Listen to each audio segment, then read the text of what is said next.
A violin emits sound waves of frequency n1 under tension T when tension is increased by 44%. तर या केसमध्ये आपल्याला tension increase करायचं किती पर्सेंटने तर 44%ने या ठिकाणी. मग त्याला T2 घेऊ. T2 is equal to T1 plus 44%ने इन्क्रीज करायचं म्हणून प्लस घेतला 44/100 टाइम्स T1. याला क्रॉस मल्टिप्लाय करून घेऊ. मग T2 is equal to 100 T1 plus 44 T1 divided by 100. मग आपलं T2 भेटेल.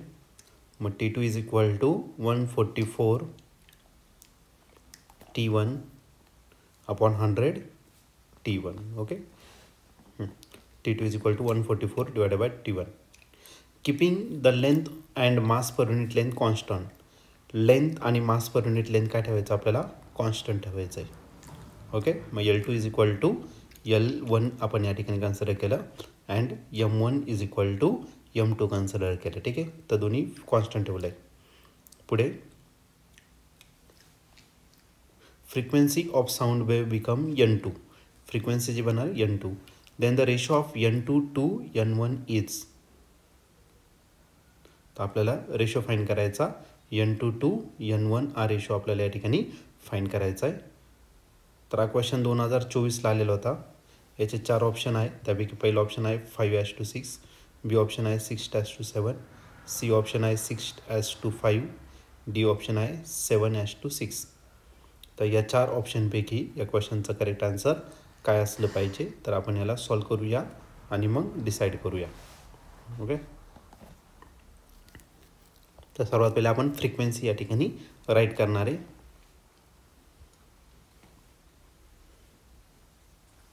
Frequency of stretch string, frequency of modes of vibration in stretch string. Frequency of modes of vibration in a stretch string is n is equal to 1/2L under root capital L घेऊ इथं 1/2 capital L under root T upon M. हे झालं तुमचं fundamental frequency formula. मग पहिल्या केसमध्ये त्याला N1 घेऊ, लेंथ L1, टेन्शन T1 आणि लिनियर डेन्सिटी M1 घेतलं. याला इक्वेशन 1. सिमिलरली N2 भेटेल. N2 is equal to 1/2L2 under root T2 upon M2. याला इक्वेशन नंबर 2 कन्सिडर करू. आता इक्वेशन 1ला इक्वेशन 2ने आपण डिवाइड करून टाकू. आता नेक्स्ट केसमध्ये dividing equation number 1 by equation 2. तर इक्वेशन 1 आहे तुमचं N1, त्याला डिवाइड केलं N2ने इज इक्वल टू N1ची व्हॅल्यू आहे 1/2L1 under root T1 upon M1 आणि हे जे N2 आहे त्याचं रेसिप्रोकल करा म्हणजे 2L2 अंडर रूट M2 वरती जाईल, T2 खाली येईल under root M2 divided by T2. Okay. त्याच्यात जे कॉन्स्टंट आहे ते आपण काय करणार कॅन्सल करणार. जसे की आता 2L कॉन्स्टंट आहे 2L1 आणि L2 कॅन्सल. लिनियर डेन्सिटी पण कॉन्स्टंट आहे ती पण कॅन्सल झाली. मग आपला N1 अपॉन N2 जो आहे तो किती भेटणार तर under root T1 upon T2. मग therefore N1 upon N2 is equal to under root T1 upon T2. हे झालं तुमचं टेन्शन.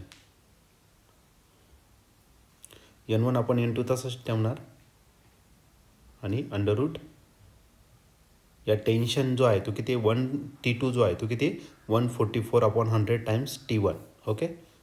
मग या ठिकाणी घेऊन टाकू T1 ॲज इट इज, T2च्या जागी टाका 144/100 times T1.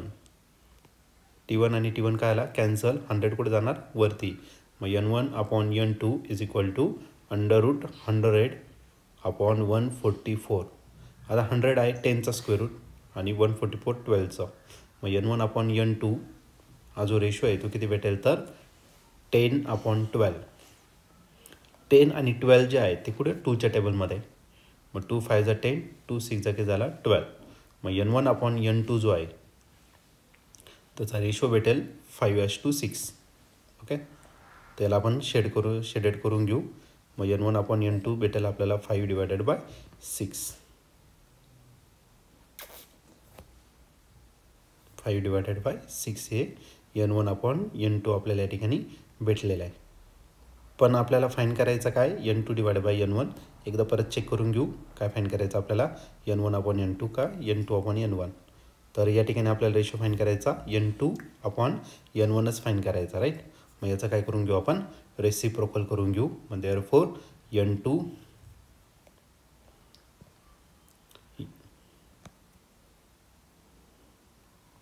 But we require काय रिक्वायरमेंट आहे आपली N2/N1ची. मग याचं फक्त रेसिप्रोकल करून घ्या.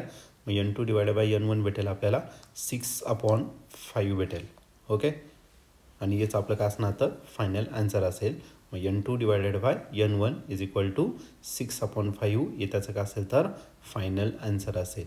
ओके, आता या ठिकाणी आपण ऑप्शन चेक करू या 4पैकी या क्वेश्चनचा आन्सर काय असणार. ठीक आहे, मग आपलं जे आन्सर आहे तर ते या ऑप्शन नंबर सी सोबत या ठिकाणी करेक्टली मॅच होतो आहे. मग आपल्या क्वेश्चनचं जे करेक्ट आन्सर आहे ते ऑप्शन सी म्हणजे काय 6/5 हे त्याचं काय असणार फायनल आन्सर.